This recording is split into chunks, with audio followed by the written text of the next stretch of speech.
الحمد للہ وکفا والصلاة والسلام علی عبادہ الذین اصطفیٰ اما بعد فاعوذ باللہ من الشیطان الرجیم بسم اللہ الرحمن الرحیم وَلَقَدْ أَرْسَلْنَا مُوسَى بِآيَاتِنَا وَسُلْطَانٍ مُبِينٍ إِلَى فِرْعَوْنَ وَمَلَئِهِ فَاتَّبَعُوا أَمْرَ فِرْعَوْنَ وَمَا أَمْرُ فِرْعَوْنَ بِرَشِيدٍ اللهم صل على محمد وعلى آل محمد اللهم انفعنا بما علمتنا وعلمنا ما ينفعنا وزدنا علما رب اشرح لي صدري ويسر لي امري واحلل عقدة من لساني يفقهوا قولي آمين يا رب العالمين. فلله الحمد والمنة سبحانه لا نحصي ثناء عليه وبالله التوفيق. اللهم ربنا لك الحمد ملء السماوات وملء الارض وملء ما شئت من شيء بعد. تمام تر تعریفات اللہ سبحانہ وتعالی کی پاک یکتا ذات کے لیے کہ جس کی اس بادشاہی میں کوئی شریک کوئی نہیں، مالک الملک ہے اور ہم سب کو رزق پہنچانے والا. اللہ اپنی رحمتوں سے ہمیں اپنے فضل اور کرم سے ڈھانپ لے. انشاءاللہ ہم جو آغاز کریں گے وہ سورہ ہود کے 9ویں رکوع سے آغاز کریں گے. فرمایا جا رہا ہے وَلَقَدْ أَرْسَلْنَا مُوسَى بِآيَاتِنَا وَسُلْطَانٍ مُبِينٍ، اور ہم نے موسیٰ علیہ السلام کو اپنے معجزے صریح سند یعنی ثبوت دے کر بھیجا. فرعون اور اس کے درباریوں کی طرف تو انہوں نے فرعون کے حکم کی اتباع کی، حالانکہ فرعون کا حکم جو ہے وہ کوئی اچھا نہ تھا. ہم کل قوموں کے حالات کو پڑھ رہے تھے اور یہی انداز سورہ الاعراف میں بھی پایا گیا تھا. کچھ تھوڑا سا اس میں سے تیزی کا انداز تھا، لیکن اس کے ساتھ جہاں ہمارے پاس کوئی نیا میسیج آتا تھا الحمدللہ اس کو فوراً دیکھتے تھے. اور اولاً بھی پرانے میسیج بھی انتہائی ضروری ہیں یاد دہانی کے لیے. محض قلت وقت کی وجہ سے کبھی وہاں سے نکلنا جاتا ہے، ورنہ کوئی بندہ یہ نہیں کہہ سکتا کہ یہ بات ریپیٹ ہوئی ہے تو ہمیں اس کی ضرورت ہے. قطعاً یکتموا قومہ یوم القیامۃ فاوردہم النار وبئس الورد المورود. وہ قیامت کے دن اپنی قوم کے آگے آگے چلے گا. کون؟ فرعون. اور انہیں جہنم کے کنارے لا کھڑے گا. کتنی بری ہے وہ وارد ہونے کی جگہ جہاں وہ وارد ہوں گے. وَأُتْبِعُوا فِي هَٰذِهِ لَعْنَةً وَيَوْمَ الْقِيَامَةِ، ان لوگوں پر اس دنیا میں بھی لعنت پڑی اور قیامت کو بھی پڑے گی. بئس الرفد المرفود، کیسا ہی برا انعام ہے جو انہیں دیا گیا. ذَلِكَ مِنْ أَنبَاءِ الْقُرْآنِ نَقُصُّهُ عَلَيْكَ مِنْهَا قَائِمٌ وَحَصِيدٌ. یہ ان بستیوں کی سرگزشت ہے جو ہم نے آپ سے بیان کی، اور ان میں سے کچھ بستیاں موجود ہیں اور کچھ اجڑ چکی ہیں. وَمَا ظَلَمْنَاهُمْ وَلَكِنْ ظَلَمُوا أَنفُسَهُمْ، اور ہم نے ان پر کچھ ظلم نہیں کیا تھا بلکہ انہوں نے خود ہی اپنے آپ پر ظلم کیا. فَمَا أَغْنَتْ عنهم آلهتهم التي يدعون من دون الله من شيء لما جاء امر ربك وما زادوهم غير تتبيب. ہم نے ان پر کچھ ظلم نہیں کیا تھا بلکہ انہوں نے خود ہی اپنی جانوں پر ظلم کیا تھا. پھر جب اللہ کا عذاب آ گیا تو ان کے وہ معبود کچھ بھی کام نہ آئے جنہیں وہ اللہ کے سوا پکارا کرتے تھے، بلکہ ان کے معبودوں نے ان کی تباہی میں اضافہ ہی کیا. بلکہ کیا کہا گیا؟ جہنم میں کل کو ان کے بت جن کو یہ پوجتے ہیں انہیں بھی اس آگ میں ڈال دیا جائے گا.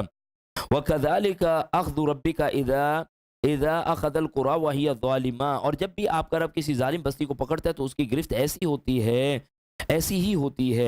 إِنَّ أَخْذَهُ عَلِيمٌ شَدِيدٌ، بلا شبہ اس کی گرفت تکلیف دینے والی اور سخت ہوتی ہے. اللہ تو اپنی رحمت سے ہمیں اس چیز سے محفوظ فرما. بخاری کی روایت ہے کہ اللہ تعالیٰ ظالم کو مہلت دیتا ہے لیکن جب مواخذہ کرتا ہے تو پھر وہ بڑا شدید ہوتا ہے. اور وہ کہتے ہوئے پھر آپ صلی اللہ علیہ وآلہ وسلم نے یہ آیت مبارکہ پڑھی. ان فی ذلک لآیۃ لمن خاف عذاب الآخرہ، جو شخص آخرت کے عذاب سے ڈرے اس کے لیے اس میں عبرت ہے. ذالک یوم مجموع لہ الناس وذالک یوم مشہود، وہ ایسا دن ہوگا جس میں سب لوگ اکٹھے کیے جائیں گے اور جو کچھ ہوگا سب کی موجودگی میں ہوگا. یا اللہ تو اس کا ادراک نصیب فرما. اس دن سب لوگ اکٹھے کیے جائیں گے اور جو کچھ ہوگا سب کی موجودگی میں ہوگا. آج دنیا میں بندہ کس طرح ڈرتا پھرتا ہے یار کسی کے سامنے بے عزتی نہ ہو، کسی کے سامنے کچھ نہ کہا جائے. اور آخرت کا معاملہ جو کچھ ہوگا سب کی موجودگی میں ہو جائے گا. وَمَا نُؤَخِّرُهُ إِلَّا لِأَجَلٍ مَعْدُودٍ، اور ہم نے اسے ایک معینہ مدت کے لیے مؤخر کر رکھا ہے. یوم یأتی لا تکلم نفس الا بإذنہ، جب یہ دن آئے گا تو اللہ کے اذن کے بغیر کوئی شخص کلام نہ کر سکے گا. فمنہم شقی وسعید، پھر ان میں کچھ بدبخت ہوں گے اور کچھ نیک بخت ہوں گے. فاما الذین شقوا ففی النار، اور جو لوگ بدبخت ہوں گے تو وہ جہنم میں داخل ہوں گے. فیہا زفیر وشہیق، اور وہاں وہ چلاتے رہا کریں گے. زفیر کہتے ہیں وہ آواز جو گدھا ابتدا میں نکالتا ہے اور وہ پست ہوتی ہے، جب بعد میں وہ آواز بلند ہو جاتی ہے تو اسے شہیق کہتے ہیں. آج گدھے کا جو ہے تصور سب سے زیادہ کبھی ترین ہمیں دیا گیا ہے. جہنم میں اس وقت وہ اس طرح چلا رہے ہوں گے. یہ تو ایک کیفیت کو صرف سمجھانے کے لیے ہماری دنیا میں سے کوئی مثال اٹھا کے دے دیا، ورنہ وہ میچ لیس ہے. جس طرح جنت کی نعمتیں میچ لیس ہے، اس طرح جہنم کی تباہیاں بھی میچ لیس ہے. اس کو ہم دنیا کی تباہی پہ یا دنیا کی کراہت سے مشابہ کر سکتے ہیں، ایگزیکٹلی اس پہ پیسٹ نہیں کر سکتے. فرمایا گیا بغیر کوئی شخص کلام فرمایا گیا پھر ان میں کچھ بدبخت ہوں گے اور کچھ نیک بخت ہوں گے. جو بدبخت ہوں گے تو وہ جہنم میں داخل ہوں گے، اور وہ جہنم میں چیختے چلاتے رہا کریں گے. خالدین فیہا ما دامت السماوات والارض الا ما شاء ربک. اور جب تک ارض و سماوات قائم رہیں گے وہ اس میں رہیں گے، الا یہ کہ آپ کا رب کچھ اور چاہے. ان ربک فعال لما یرید.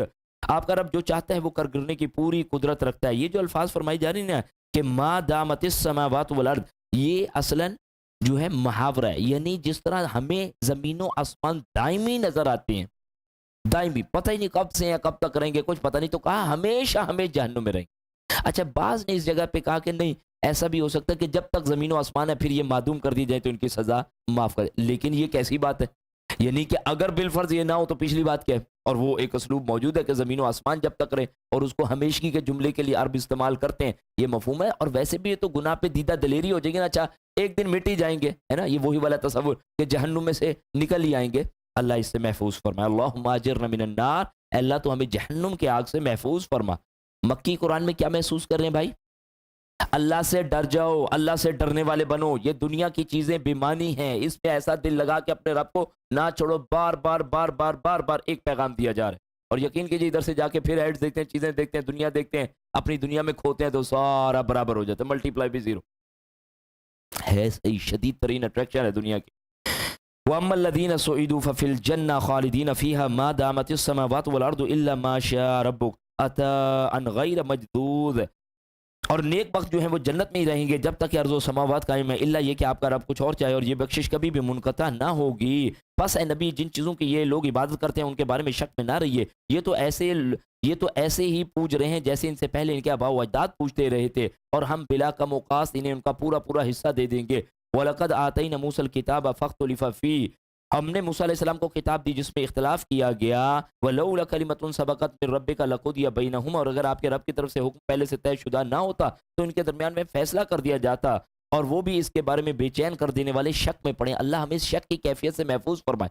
آج بھی دنیا میں مختلف انداز کے شک ہیں، پتہ نہیں رب کی ذات ہے کہ نہیں ہے، کتاب ہے کہ نہیں ہے، میں کون ہوں، فلانا. یہ ایک دنیا بات کی ہے، اور دہریے آ کے پہلا کام ہی یہ کرتے ہیں شک پیدا کرنا. اسکیپٹزم کی طرف جو لے جاتے ہیں اس میں کیا انداز ہوتا ہے؟ نہیں یہ تمہیں کس نے کہا؟ اللہ کی بھائی تمہارے پاس کوئی رسول ہے، دیکھا تم نے فرشتہ دیکھا ہے کبھی؟ اللہ کے بندے کن چکروں میں، یہ تیری زندگی ہے، تیری مرضی، تو جیسے اسے گزار. یہ کیوں ہمارے لیے ایسا کر دیا کہ یہ مرد رہے گا، عورت رہے گا؟ یہ لبرلزم کے سوتے بھی اسی اسکیپٹزم سے پھوٹتے ہیں. نائلزم، تیرے رہنے کے وجود کا کوئی مقصد ہی کوئی نہیں، جہاں تیرا دل چاہے تو جان دے دے اپنے. مختلف نظریں تھے. اللہ کی کتاب یقین محکم کے ساتھ ہے. اگر اس جگہ پہ نہیں آئیں گے تو یقین کیجیے آپ فلسفیوں کو جا کے پیچھے پڑے نا، تو بعض اوقات جناب وہ گاڑی کے سامنے چلتا آ گیا، کیوں کہ میں چیک کروں میں ہوں کہ نہیں ہوں، یہ سامنے سے ٹرک آ رہا ہے کہ نہیں آ رہا. بس یہ اسٹیٹ ہے. یہ تجھے شک تیرے ذہن کا کس جگہ پر لا کر چھوڑے گا؟ فرمایا گیا اور وہ بھی اس کے بارے میں بے چین کر دینے والے شک میں پڑے ہیں. ان میں سے ہر ایک کو تیرا رب ان کے اعمال کا پورا بدلہ دے گا، کیونکہ وہ ان کے اعمال سے باخبر ہے. بڑی اہم بات نصیحت کی جا رہی ہے. فَاسْتَقِمْ كَمَا أُمِرْتَ وَمَنْ تَابَ مَعَكَ وَلَا تَطْغَوْا إِنَّهُ بِمَا تَعْمَلُونَ بَصِيرٌ. لہٰذا جیسے آپ کو حکم دیا گیا اس پر ثابت قدم رہیے، اور وہ بھی جو آپ کے ساتھ تائب ہوئے، اور سرتابی نہ کیجیے. آپ کو کیا حکم دیا جا رہا ہے؟ اللہ کے رسول کریم صلی اللہ علیہ وسلم اس دین پر ثابت قدم رہیے. جی اس کے لیے کیا واقعہ میں ملتا ہے؟ آپ اگر میرے ہاتھ پر چاند دائیں پر اور بائیں پہ سورج لا کے رکھ دیں اور مجھے کہیں کہ اس کام سے تم ہٹ جاؤ، تو میں اس کام سے ہٹنے والا نہیں. یہ استقامت کا اندازہ. گیو اینڈ ٹیک، شادی بیاہ، سرداری، کچھ نہیں ماننا. پریشر، فزیکل پرسیکیوشن ہے، وربل پرسیکیوشن ہے، ہر طرح سے بائک آؤٹ ہے، آپ کا اسٹیٹس چینج لے گیا. لیکن اللہ کے رسول کریم صلی اللہ علیہ وسلم اللہ کے دین پر ڈٹے رہے ہیں. ہمارے لیے کیا پیغام ہے بھائی؟ امتی کا کام صرف داڑھی رکھ لینا ہے، نماز ایک پڑھ لینا ہے. اللہ کے دین کے لیے آج جو باہر انداز مل رہے ہیں ہمیں، بل بورڈز کس طرح سجائے گئے، رمضان میں آ کے بھی احترام نہیں بچا. یقین کیجئے شاید ایک طبقہ جو اپنے لیے محرم کو مقدس سمجھتا ہے، وہ اپنے طبقے میں جا کے پھر بھی کوئی تقدس کی چیزیں کر لیتا ہے. ہم اپنے آپ پہ کیا کہیں؟ ہمارے پاس رمضان میں آ کے بھی یہ انداز جو ہے ختم نہیں ہوتے. رمضان میں سگریٹیں پیتے پھر رہے ہیں، رمضان میں گانے سن رہے ہیں، رمضان میں وہی گندی غلیظ ڈریسنگ ہے. میں ابھی آفیسز کے اسٹرکچر سے آ رہا ہوں، وہی انداز ہے. کہ کولیگ کے ساتھ آ رہی ہیں، کولیگ کے ساتھ جا رہی ہیں، وہی ہنسی کھیل ٹھٹے. روزے نے کیا کیا؟ رمضان نے کیا کیا؟ فَإِنَّ الشَّقِيَّ مَنْ حُرِمَ فِيهِ رَحْمَةِ اللَّهِ. انتہائی بدبخت ہے وہ شخص جو اللہ کی رحمت کو پائے اور اس میں سے بھی حصہ اپنا نہ لے سکے رمضان جیسا مہینہ پا کے. بھائی ان سارے کاموں کے لیے مجھے اور آپ کو استقامت سے کھڑا ہونا پڑے گا. اپنا دین اپنے بہترین اخلاق اور عمل کے ساتھ لوگوں کے سامنے پیش کرنا پڑے گا، تب جا کے نجات ہے. ورنہ خالی اگر ہم یہ سمجھیں کہ جی ہم نے نماز پڑھ لی اور داڑھی رکھ لی ہم کامیاب ہو گئے، تو انتہائی دھوکے میں ہیں. فرمایا گیا کہ نہ ہی ان لوگوں کی طرف جھکنا جنہوں نے ظلم کیا، ورنہ تمہیں بھی آگ لے گی، پھر تمہیں کوئی سرپرست نہ ملے گا جو تمہیں اللہ سے بچائے. وَأَقِمِ الصَّلَاةَ طَرَفِيَ النَّهَارِ وَزُلَفًا مِنَ اللَّيْلِ. نیز آپ دونوں کو آپ دن کے دونوں اطراف کے اوقات میں اور رات گئے تک صلات قائم کیجیے. ان الحسنات یذہبن السیئات. بلا شبہ نیکیاں برائیوں کو دور کر دیتی ہیں. ذالک ذکر للذاکرین. یہ اللہ کو یاد رکھنے والوں کے لیے ایک یاد دہانی ہے. نمازوں کا بھی ذکر کیا جا رہا ہے. نماز اللہ کرے کہ ہم اللہ سبحانہ و تعالیٰ کے حضور صحیح معنوں میں ادا کریں. نمازوں سے اللہ کرے کہ ایسا خوبصورت انداز سے جڑیں کہ غیر رمضان اللہ تعالیٰ مجھے اور آپ کو اس رمضان سے اس نماز سے کسی قسم کی کوتاہی. ان اول ما یحاسب الناس یوم القیامت من اعمالهم الصلاۃ. کل کو جو سب سے پہلی بات پوچھنی ہے اعمال میں سے وہ کیا ہے؟ الصلاۃ، نماز. اللہ اس کا بھرپور اہتمام کرنے کی توفیق دے. فرمایا گیا کہ بلا شبہ نیکیاں برائیوں کو دور کرتی ہیں. ایک حدیث میں آپ فرماتے ہیں کہ جب تجھ سے کوئی گناہ ہو جائے تو فوری طور پر کیا کر؟ نیکی کر لیا گا. اتق اللہ حیث ما کنت. اللہ سے ڈر جہاں کہیں پر تو ہے.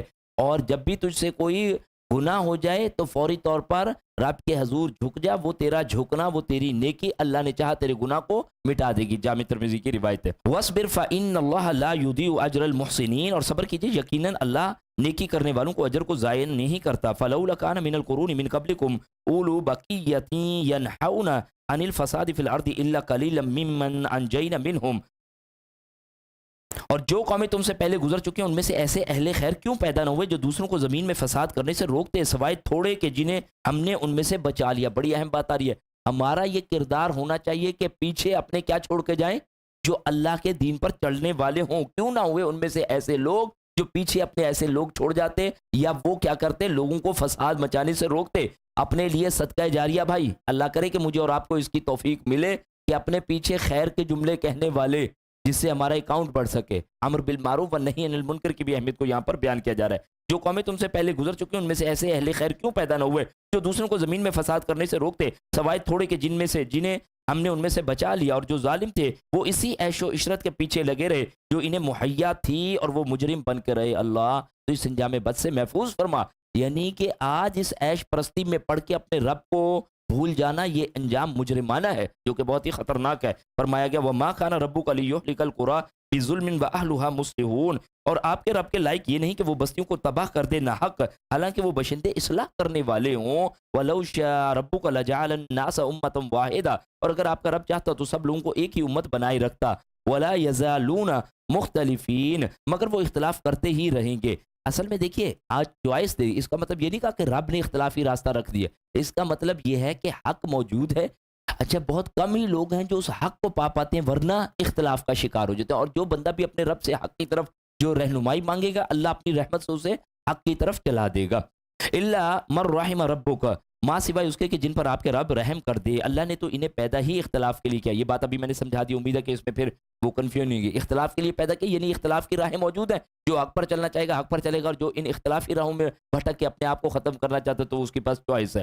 فرمایا گیا لَأَمْلَأَنَّ جَهَنَّمَ مِنَ الْجِنَّةِ وَالنَّاسِ أَجْمَعِينَ. اور آپ کے آپ کی یہ بات پوری ہو کر رہے گی کہ میں جہنم کو جنوں اور انسانوں سب سے بھر دوں گا. اللہم اجرنا من النار اللہم اجرنا من النار اللہم اجرنا من النار. اللہ تو اپنی رحمت سے ہمیں اس جہنم کی آگ سے محفوظ فرما لے. اور ہم رسولوں کی خبریں اس لیے آپ سے بیان کرتے ہیں. یہ خبریں کیوں دی جاتی ہیں اس طرح؟ اس کے حوالے سے بتایا جا رہا ہے کہ ما نثبت به فؤادک تاکہ آپ کا دل مضبوط کر دیں. وجاءک فی هذه الحق وموعظۃ وذکر للمؤمنین. اور ان خبروں کے ذریعے حق ہے اور مومنوں کے لیے نصیحت اور یاد دہانی ہو. جب پچھلی قوموں کے حالات بیان کیے جاتے تو ایسے لوگ نافرمان تھے. یہ ساری گڑبڑی کی ہیں. کوئی مسئلہ نہیں. اللہ سبحانہ و تعالیٰ حق کو غالب کر کے رہے گا. ان قوموں کے واقعات اور ان چیزوں کو دیکھ کے دل کو یہ ڈھارس ہوتی ہے. فرمایا گیا وَقُلْ لِلَّذِينَ لَا يُؤْمِنُونَ اعْمَلُوا عَلَى مَكَانَتِكُمْ إِنَّا عَامِلُونَ. اور جو لوگ مومن نہیں آپ ان سے کہیے کہ تم اپنے طریقے پر عمل کرتے جاؤ، ہم بھی عمل کر رہے ہیں اور انتظار کرو، ہم بھی انتظار کرتے ہیں. وَلِلَّهِ غَيْبُ السَّمَاوَاتِ وَالْأَرْضِ وَإِلَيْهِ يُرْجَعُ الْأَمْرُ. اور زمین و آسمان کے اسرار اللہ کے قبضے میں ہیں اور سب معاملات اسی کی طرف لوٹائے جاتے ہیں، لہٰذا اسی کی عبادت کیجیے. كُلُّهُ فَاعْبُدُوهُ وَتَوَكَّلْ عَلَيْهِ. اور اسی پر بھروسہ کیجیے. عبادت کی بات آ گئی جی. کیا مطلب ہوا عبادت ہے؟ 24 گھنٹے کی. تو یہ 24 گھنٹے نکلتے کیوں نہیں ہے بھائی؟ یہ آپ نے بتانا ہے انشاءاللہ تعالیٰ. عبادت کا تصور نماز روزے حج زکوٰۃ تک نہیں ہے، بلکہ 24 گھنٹے 365 دن، جس دن سے پیدا ہوئے ہیں رب جس دن وفات دے تو آخری گھڑی تک اس کے آگے جو ہے جھکے رہنا. عبادت کا یہ تصور، اور اس عبادت کے لیے ہمیں تیار کیا کرتا ہے؟ نماز روزہ حج زکوٰۃ، اللہ کا قرآن مجید. یہ ہمارے اندر وہ انرجی بھرتا ہے کہ تم نے وما خلقت الجن والانس الا لیعبدون. زندگی بھر والی جو عبادت کا تصور ہے وہ ان چیزوں سے بوسٹ اپ ہوتا ہے. ہمیں انرجیٹک کو انجیکشن لگتا ہے، وہ ان 4-5 چیزوں سے ہوتا ہے. فرمایا گیا اور اسی پر بھروسہ کیجیے اور تمہارا رب تمہارے اعمال سے بے خبر نہیں. جزاک اللہ جی. یہ ہمارے پاس سورہ مبارکہ یہاں تک مکمل ہوتی ہے، سورہ ہود.